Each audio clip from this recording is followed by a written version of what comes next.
I knew my son's new wife wanted something from me the very first time I saw her eyes wander. Not to my son, not even to me, but to the bricks of my house, the wide porch, and the oak trees I planted with my late wife. It wasn't admiration, it was hunger. And only 2 days after their wedding, she proved me right. My name is Edward Thompson, though most folks just call me Grandpa Eddie. I'm 74 years old, long retired, and still living in the home where I raised my family.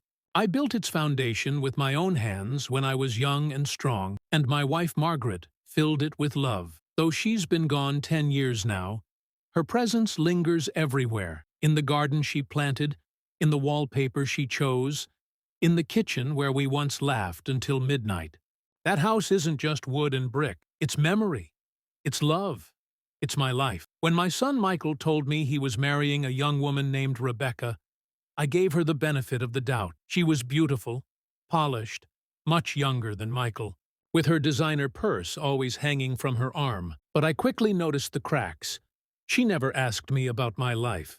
She never cared about the photos on my walls or the stories behind them. Her questions always circled back to the house. How long has this home been in the family? Have you ever thought about selling? Wouldn't this be the perfect place to raise children? Michael brushed it off with laughter, but I saw the calculation in her eyes. The wedding was quick, elegant, and cold, just like everything else in Rebecca's world.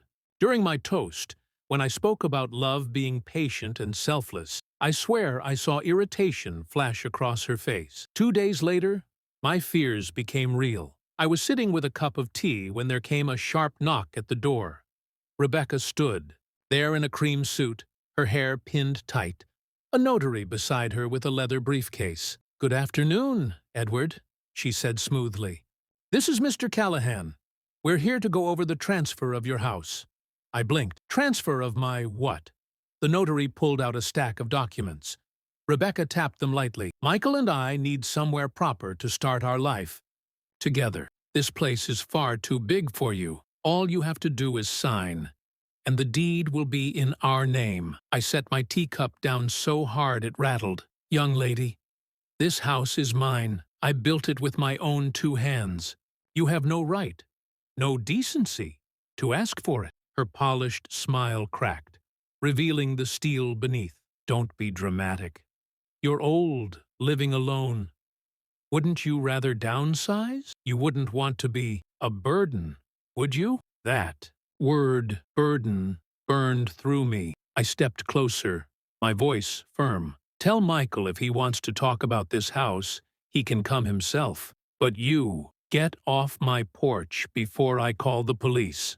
The notary snapped his case shut, muttering apologies.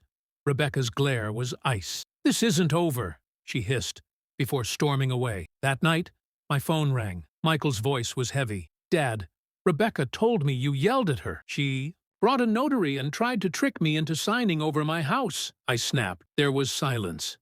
Then Michael sighed. "Dad, maybe she has a point. The house is too big for you. You could live somewhere smaller. Let us take it off your hands." My chest tightened. "Michael, are you even hearing yourself? This is the house you grew up in. The house your mother made a home, and you want me to just hand it over because your wife says so? Don't twist it, Dad," he muttered. "We just want what's best." "For who, Michael? For me or for her?" The line went dead. Days turned suffocating. Rebecca began showing up uninvited, carrying pies or curtains, speaking as though she already owned the place. "This living room will look so much better once we repaint. These old cabinets will have to go." Each word cut deeper, as if she were erasing me one step at a time. That's when I knew I needed to act. I drove into town to see my lawyer, Harold, an old friend. I told him everything. He frowned and said, "Eddie, you need to protect yourself. Draft a will. Lock down the deed. If she's bold enough to show up with a notary, she won't stop here." So we did.